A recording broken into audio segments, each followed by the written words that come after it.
Hey guys, welcome back to Seller Sessions. Today I bring back Paul Harvey. Hey Paul, how you doing? Hey, Danny, good on yourself. Yeah, good. It's been a while since last time we got together was Seller Sessions Live. So it's been a couple of months Yeah. since then, since I've had you back on the show. So today we're going to be talking about a case study that you have. Do you want to enlighten the audience? So pretty much because I use chatbots all the time, what I do is that I only run, excuse me, I only run Messenger objective Facebook ads for my chatbots to sell my Amazon products. And what I do is I had certain clients is that we decided, okay, you know what, let's test Facebook. And we put it in a budget of, I think it was close to $10,000 over a month. Yeah. And we said, Facebook, okay, you know what, we want to run messenger objective ads. A messenger objective ad is whenever someone clicks on your ad, the bot opens up and talks to them. Hmm. But now, what is the best bang for our buck? Meaning that what's the best placement? Should it be on Instagram? Should it be on the messenger inbox? Should it be on the side panel, the news feed? And basically, we took a budget of about $10,000 and said, you know what, Facebook, you use your prerogative and decide for us. Yeah. So I got some crazy cool data, and yeah, I'm pretty impressed by that. So for people that don't use Facebook, how was that actually set up in the background? You know, because you didn't actually set up your targeting. You know, whether you wouldn't do it directly just to Instagram, or do you want to do, you know, the placements? What did you do for people that are not fully aware? So basically, when you're setting up the ad, there's an area under the ad set level where you can decide where do you want the ad to be displayed. Do you want it on Instagram, your Facebook newsfeed, Messenger, the marketplace, and I think one or two others around there. And basically, I didn't select anything. I just selected all of them, and according to the automatic placements that Facebook recommends for you. Yeah. And that's left at that. So we sort of target the audience as opposed to we target engaged shoppers, all this stuff, everything. But then so letting Facebook algorithm do its work, basically. Correct, yes. For them to choose. Yeah. Okay. So what's the data saying? Okay, so let me bring it up here because I tried to remember Let's this give last me a night. bit more context there. What can we name the product? What it was? You know, you got the data that you're going to read out. What was the goal behind this? I know it's to gather data on what is the best placement, etc. So this was so bear in mind this client they're in a top 100 BSR of beauty. Okay. Yeah. So they're doing really, really well. It's a bunch of creams, mixture of body creams, face creams, oils, all that type of stuff. Only about 6-7 products. Those are the only ones I tested. They have more in the back end, but I just tested 6-7 products. So they're in topicals, basically. Yeah. So let's look at this, right? So now, Danny, I could ask you, there are 3 options I gave, right? Or 3 options Facebook recommends. They can push the ad on Facebook, Instagram, or Messenger. Of those 3, which one do you think was the best? The best performer? Yeah. Messenger. Honestly, like I assumed the same, right? Yeah. 95% of the traffic was Facebook. Then the remaining 5% was Instagram and Messenger. Really? And the reason for that is so as the algorithm starts doing things for you and starts recommending and trying to find the best place for your ad, Facebook newsfeed always won. Right. So that's 95% of the ad, and that's close to $10,000. 95% of the ad went to Facebook, and then. But is that down to also because of inventory as well? Because within the niches, everyone's spending time in front of the feed, aren't they? Effectively. Pretty much, exactly. Yeah. So you're going where the inventory is. That's where they're pushing you. Yeah. Correct. And in Facebook, there are 2 options that you can run for messenger ads: the Facebook newsfeed and Marketplace. And again, Marketplace had $100 ad spend, right? Where the Facebook newsfeed got. Is there any conversions there? Because I can imagine that's a shithole. I can tell you now. So conversions, I was going to bring this up next. So conversions, right? If we look at, I want to look at conversions. I'd rather look at click-through rate. Yeah, so let's start there. Sorry, yeah. So click-through rate, Facebook 5% CTR. Right. Instagram 2%, Messenger 1.36%. Right. So this shows there that Facebook is still the best real estate, and this is annoying because this ad, right, we're paying an average about $2 to $3 per message, right? Now, if we backtrack now, maybe 6 months to a year ago, I was paying like 20, 30 cents, and just shows in the space of a year or so. how the ad spend on Facebook can just increase. It's crazy. Mate, you think that's bad? Well, I'm going to run some data for everyone. I haven't done it yet, but I will run some data for it. Astronomical increase. Different subject, different show. But I want to show some data trends on how much it's costing in sponsored ads now and how horrifically high it's grown. So yeah, it's gone. But it seems like that with everywhere, you know, because same with messenger bots, increase cost per click. It always happened with AdWords. You've seen it as well. Pinterest at one point was dirt cheap, wasn't it? That's quite expensive Yes. now overall. I mean, even the minimum clicks and stuff. So I think that happens every time there's a new channel. Before it's bastardized, it's really cheap. And then it becomes very expensive. And then you have to, you know, it comes down to algorithmic levels and stuff, managing and sophistication that requires in order to win on most of these platforms to break even and stuff. Anyway, sorry, go on. No, it's true, but it's so frustrating, especially for me, is like having software that uses chatbots. Ads were so much cheaper when I started compared to what they are now. But one of those things. So the next thing, right? I want to ask you is okay. Let's do the next one. Is the device? Let me do this over here, rather. Looking at more data over here. Okay, so the device, right? Yes. Now, what device do you think was the most used from almost a $10,000? Yeah. Do you know what I want to say? I want to say it's mobile and it's an Android device. That's what I want to say if it's a global one. But you're going to sell me something stupid like a desktop, aren't you? No, actually, you're spot on. Right. Funny is this, right? So iPhone, the ad spend there was pretty much $4,400. Yeah. The Android, excuse me, the Android is $4,037. Only a difference. Quite evenly split, right? Very, very even split. So much so that if we look at how many new messaging connections were made, there were just over 1,200 for iPhone and just over 1,200 for Android. Right. So it shows that neck and neck. And even the click-through rate is 4% for iPhone and 4.65% for Android. But that's interesting that the Android was higher, because I think I haven't looked at any studies recently, but there was a period of time that it seemed, and I am an iPhone user, right? So, but you know, they say more, you know, higher spend affluent people would buy iPhones. I'm not saying that's the case, but that was pitched as that, you know, a few years ago. So that inherently people would spend more on that device than they would on an Android device, maybe because the devices are generally a lot cheaper than Apple products. But yeah. So. But one thing I did find really interesting. So third placement was actually desktop. So you're right there, and desktop had the highest click-through rate. Right. Of 6%. So I was like, wow, that's actually like it's almost 2% higher. Because like with a mobile, you're jumping around, you've got text messages and everything else, you've got alerts, haven't you? Whereas in front of the desktop, you have similar things. Of course, you have alerts and your emails can pop stuff, but there may be a level of concentration which is slightly different from the world. Like when you're on a mobile device, it's more chaotic, isn't it? There's more jumping around, I think, anyway. I mean, I know that we work in flows on our desktop, but maybe that plays a part in it as well. But it's true though, because desktop also highest click-through rate and was the cheapest ad. So we're paying just roughly $2 per message subscriber, and other ones were over like almost $2.50. So again, desktop looks for the win. However, desktop, there's just no traffic. I mean, our reach, right? So the reach for iPhone was about just over 50,000. Our reach for smartphone or Android smartphone was 41,000. So like a 9,000 difference there. But desktop was 3,500. That's like it's a fraction compared to iPhone and Android. So again, desktop may look like a cheaper option. But actually, no, because there's not much traffic there. So again, it's just the big deal is aiming just for mobile users, iPhone, Android, and just go for Facebook newsfeed. That's essentially what my data tells me. Yeah, it's good.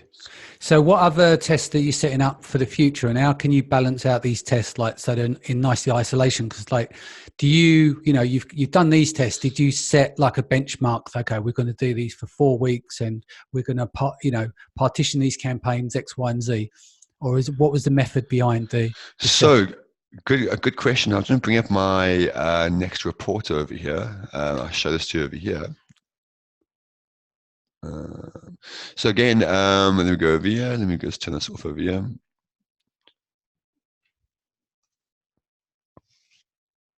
Okay, so the next thing, right? So spot on what you said there. So what I did is normally what I do is that I only ever pick the Facebook news feed for mobile users. I only pick that. So Yeah. this was a good test, and actually it just clarified I was right in my original assumption. Facebook news feed for mobile users is the best real estate for Wi-Fi only, or did Wi-Fi you? only. Yeah, Wi-Fi. Wi-Fi only. I can't really see that on my report over here, but generally yes, because Wi-Fi only, at least they're using fast internet. Hmm. But what I did as well is that I use the targeting to only run the ads in the viewer's time zone. Hmm. So I said to them, I want the ads to run from 9 a.m. to midnight on the user's time zone. I So don't you want to do run day from like parting. midnight, day parting, because I don't want midnight to 9 a.m. because It's it's junk. not going to run.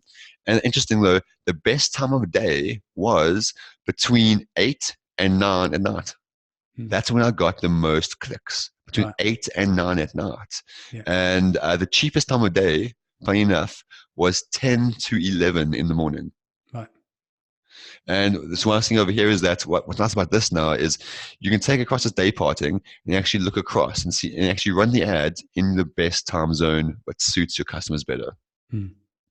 I really like that because, and again, what I said to everyone, these reports are all available in the back end of your Facebook Ads Manager. When you're in Ads Manager, just click on there's a line up at the top there where you can just click on reports and you can download and customize the reports. You can do some incredible things, and it opens up a lot of avenues for you to see info what can be done. Cool. Well, that leads us nicely into our next subject. Mm-hmm. So the next thing, right? One thing I've been saying to everyone, every Amazon seller should be using the Facebook Ads library. Mm-hmm. Now, in the past, you could actually go to your competitor's Facebook page and you can click on the info and you can see all the ads. Now, Facebook has removed that, and now rather they've created the Facebook Ads library. So you can go ahead there and just put in your competitor's name or even just your niche name, for that matter, and you can see your competitors, and then you can see all the ads they're running, and what they're doing, and so on and so forth. And the nice thing is, though, is that it's pretty accurate. Yeah. Sometimes I won't lie, Facebook Ads Library is glitchy. So some days you run it and you can see all the results. The next day you run it, you can't see a thing. Yeah. So bear that in mind. It's glitchy. Facebook's always glitchy like that. But one thing I do is that I do this for a while, but I take about an hour or two every week. I use a fake Facebook profile. And then I purposely like all my competitors' pages. Right. And now, then I spend like maybe about half an hour every few days logging into a Facebook profile and looking at the newsfeed. 100% of the newsfeed is all filled with ads from your competitors. Gotcha. So now I can just do competitor research by purely just scrolling my newsfeed. And it's so powerful. I mean, I can tell you right now, the most effective strategy right now used by Amazon sellers is rebates. Mm-hmm. I'm getting about I get about 3 to 5 rebate offers a day just off that Facebook newsfeed from my fake profile, and the thing is, of those offers, I would say close to 90% of those rebate offers that go through like the bot, everything fail. They're done and they're set up so poorly. And the result being is I can see already most of those sellers are Chinese. I can see that purely by their grasp of English. Right. So again, that means another thing is if the most common strategy used right now I'm seeing is rebates and people are doing it poorly, then if you're going to do rebates, now actually is the best time before the Chinese market catch up. Because right now, they're doing a good job. I mean, they're using bots, everything, but their execution is horrible. Yeah. But how long will that last for? I mean, they'll figure it out. No, that makes sense. And the thing is with rebates, we had Anthony Lee on the show. I mean, I stand by it. I don't personally do rebates. I know people that do, and I know investors behind rebate. Key, for instance, there's a lot of them. But from my understanding, there isn't any terms of service that actually walks through, so rebate services don't actually fit into Amazon's terms of service. Correct. There's not anything that's created for it.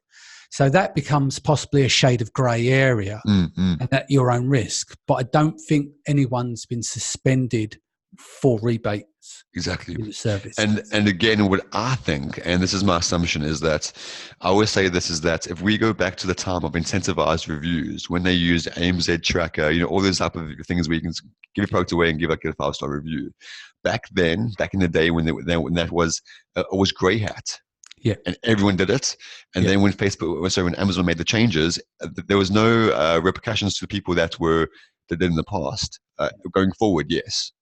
I think it's going to be the same here with rebates. I don't know how Amazon are going to stop this, to be honest. It's tough. Yeah. But yeah, I mean, like the thing is, it's working now. And again, when that incentivized review area was around, I didn't do anything because I said, no, guys, it's against the rules. And then what happened was everyone did it and they went far and above me in the rankings. And yeah, I was being stubborn. It got me nowhere. Yeah.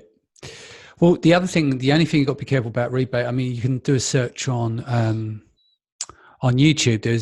It's spread around the forums just recently. You've got retail arbitrages utilizing it now as a scam, so people are actually, you got, I don't even know, Pond Life, shall we call them? Yes, yeah. Promoting on YouTube on how to do this, because I know that people went and commented on the videos. All the comments were removed, and they were laughing at Amazon sellers because they're able to. I think it's because they cash in after the rebate, so they get everything they want and then they rebate after. So it's a scam that they run, if you like. But then, where do you sit with it? It's like you got this thing that sits in the grey that's not black, it's not white. People are doing it to get ahead, and then someone's finding another thing in another area of another strategy, which is arbitrage to a point, that then you've got these people and they're looking to fleece Amazon sellers. Like, where do you draw the moral line? Do you know what I mean? Well, where does it start and where does it stop? Because it's like, is this shady? No, I don't know if it's shady. If it is, then should I be doing it? But I don't like them because they're being shady because they're now selling off all my stock and they're earning all the money and they're back on my listing. So yeah, it's an endless thing. So, Exactly that. Again, is that this is only a new thing because rebates are trending. Yeah.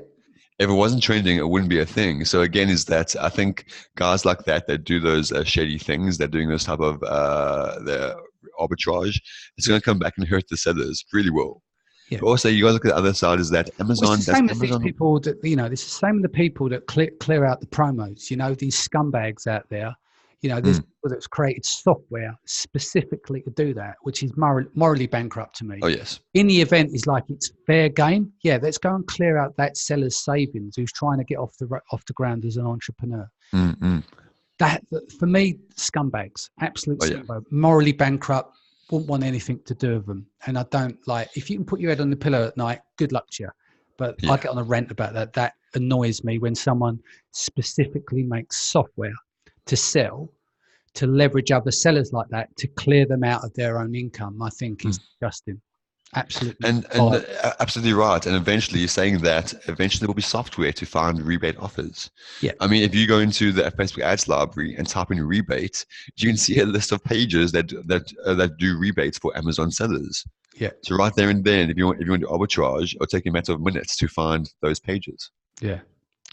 Anyway, don't want to go on the too ranty. I want to keep things positive. That stuff, that really gets my back up.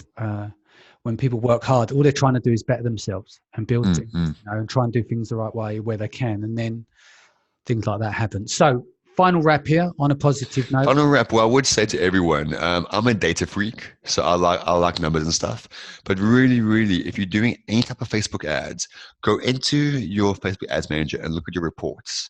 Not the breakdown of how many clicks you got, everything, but the actual reports, where it gives you the device, the platform, and play around with that. There's so much data there. There really, really is. And you will see your best time of day, your best device, everything, and then it will help you bring down the ad costs. And then lastly, use Ads Library to spying competitors. Know what they're doing. Yeah, sounds good. Best way to reach you, your services, etc. Best thing to do would, Best thing to do would be to reach out to me on Seller Chatbot at paul@sellerchatbot.com. Sounds good. Guys, thank you for joining us. Paul, thank you for joining us. We'll get you back again soon. If this is your first time, don't forget to hit the subscribe button. And I'll see you again in the next few days. Take care.